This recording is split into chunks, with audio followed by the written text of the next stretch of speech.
매일 성경과 함께하는 오늘의 큐티 시간입니다. 5월 24일 오늘의 말씀은 민수기 35장 1절에서 21절입니다.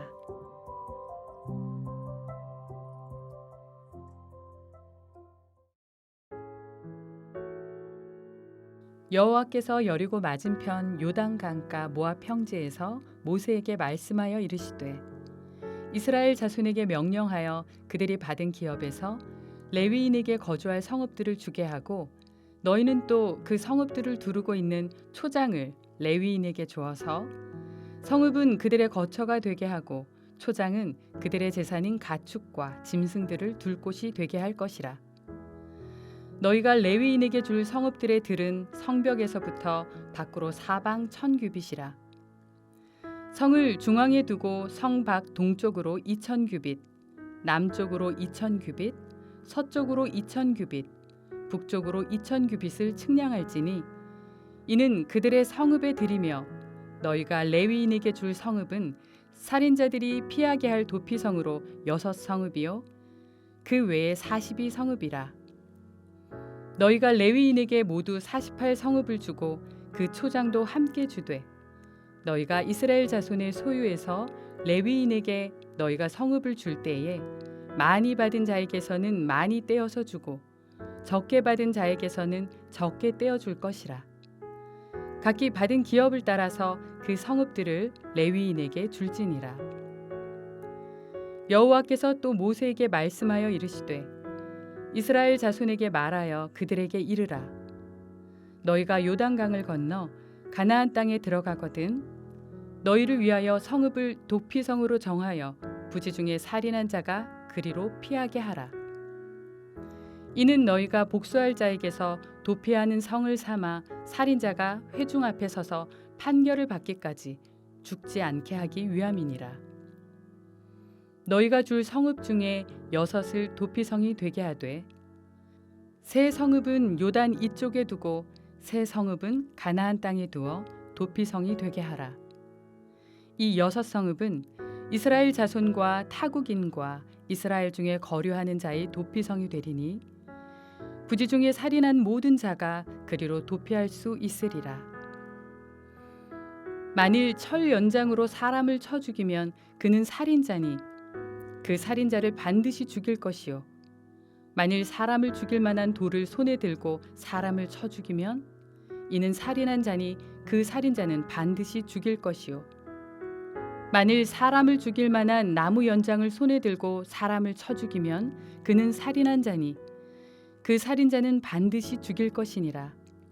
피를 보복하는 자는 그 살인한 자를 자신이 죽일 것이니 그를 만나면 죽일 것이요 만일 미워하는 까닭에 밀쳐 죽이거나 기회를 엿보아 무엇을 던져 죽이거나 아기를 가지고 손으로 쳐 죽이면 그 친자는 반드시 죽일 것이니 이는 살인하였음이라.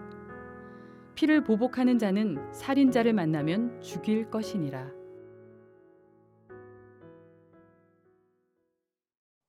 하나님이 이스라엘 백성에게 가나안 땅을 분배해 주실 때 레위 지파는 따로 땅을 분배받지 못합니다. 그들은 12지파에 계수되지 않았고 대신 요셉의 두 아들 므낫세와 에브라임이 각각 독립된 지파로 계수되어 땅을 분배받았습니다. 하나님은 이스라엘 각 지파가 그들이 분배받은 땅의 일부를 레위인이 살 성읍으로 제공하라고 명령하십니다. 각 지파가 제공할 성읍은 모두 48개 성읍이고 이 중에는 6개의 도피성이 포함됩니다. 하나님은 지파마다 일률적으로 4개의 성읍을 주라고 하지 않으시고 지파의 규모에 따라 많은 땅을 받은 지파는 많은 성읍을 떼어주고 적은 땅을 받은 지파는 적게 떼어주라고 하십니다. 각 지파는 성읍 외에도 레위인이 가축을 기를 목초지도 제공해야 했습니다. 목초지의 규모는 성읍으로부터 동서남북으로 1000규빗, 약 450m 되는 땅입니다. 성읍 중심으로부터 450m인지 성벽으로부터 450m인지는 확실하지 않습니다. 아마도 성 중심으로부터 동서남북으로 450m, 가로 세로 900m인 정사각형 땅이었을 것입니다.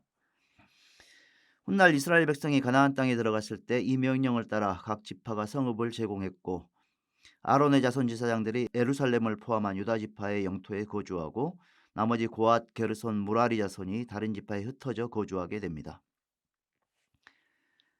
레위인들은 12지파에 흩어져 살면서 제사장 역할을 했는데 12지파는 레위인들에게 성읍과 목초지뿐 아니라 매년 11조를 들여서 그들의 생계와 사역을 지원해야 했습니다. 성막을 중심으로 장막을 치고 이동하던 광야 생활이 끝나고 가나안 땅에 들어가면 이스라엘을 각자 분배받은 땅에서 살게 될 것입니다. 그때도 하나님이 계신 성전이 그들의 삶의 중심이 되어야 했습니다. 레위인들은 그들의 거주지에 흩어져 살며 그들의 신앙과 삶을 거룩하고 정결하게 이끌어야 할 책임을 부여받았습니다. 언덕마다 산당이 있고 큰 나무 아래에는 어김없이 이방신의 제단이 있었던 우상 숭배가 만연한 땅이었기 때문에 레위인의 역할은 더욱 막중했습니다. 오늘 세상 속을 살아가는 그리스도인들을 섬기는 레위 지파는 누구이겠습니까? 교회의 목회자나 선교사나 혹은 선교단체의 간사님일 수도 있습니다. 그들이 제 역할을 다하도록 물질적으로 지원하는 것이 그들의 섬김을 받는 우리 그리스도인들의 책임일 것입니다. 하나님은 레위인들의 성읍 중에서 6개의 성읍은 도피성으로 지정하고 요단 동편에 3개, 요단 서편에 3개를 두라고 하십니다. 훗날 가나안 땅으로 들어간 이스라엘은 요단 동편의 골란, 라못, 벳셀에, 요단 서편에는 가데스, 세겜, 헤브론에 각각 도피성을 만듭니다.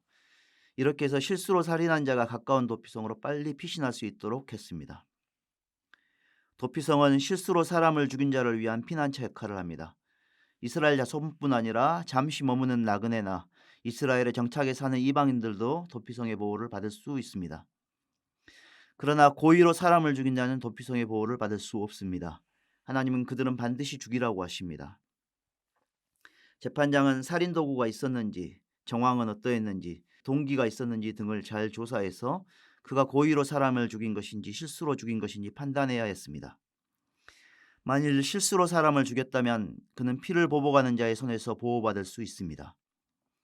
보복하는 자라는 말은 히브리어로 고엘입니다. 고엘을 보복하는 자라고 번역했지만 친족 남자, 구속자라는 의미가 있습니다. 고엘은 가까운 친족이 기업을 잃게 될 때 대신 그 기업을 이어주거나 혹은 친족이 살해당했을 때 그의 피를 보복할 의무를 가진 사람을 가리킵니다.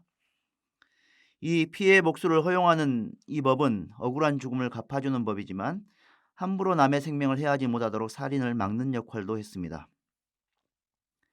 그러나 한편으로는 서로 끝없이 보복하는 피해 복수전이 야기될 위험도 있었습니다. 그래서 하나님은 정당한 재판을 받기까지 살인한 사람을 보호할 도피성을 마련하신 것입니다. 하나님의 백성은 누구보다 생명을 존중해야 합니다.